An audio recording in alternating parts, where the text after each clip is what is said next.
Ang kaibigang manlalakbay. Sa isang payapang nayon nakatira si Lino, isang batang mahilig sa pakikipagkaibigan. Isang araw, may dumating na hindi pamilyar na nilalang sa kanilang lugar. Lino, sino ka po? Hindi po kita kilala.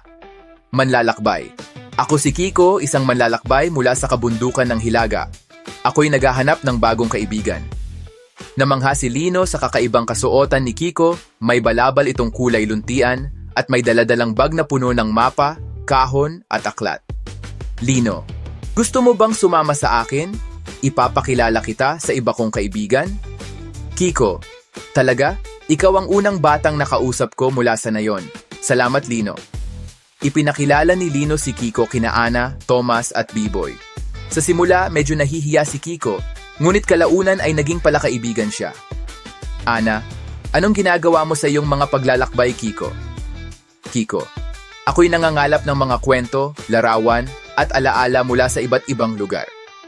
Thomas, wow, pwede mo ba kaming kwentuhan?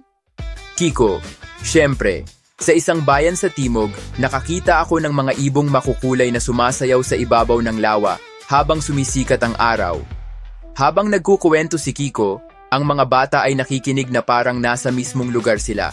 Mula noon, araw-araw ay dumadaan si Kiko sa nayon at nagbabahagi ng mga bagong kwento. Isang araw, muling nagpahayag si Kiko ng kanyang layunin. Kiko, mga kaibigan, ako'y magpapatuloy sa aking paglalakbay bukas. Ngunit dadalhin ko sa puso ko ang inyong kabaitan. Lino, babalik ka, di ba? Kiko, oo kaibigan.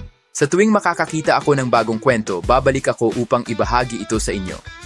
Nagyakap sila bilang pamamaalam.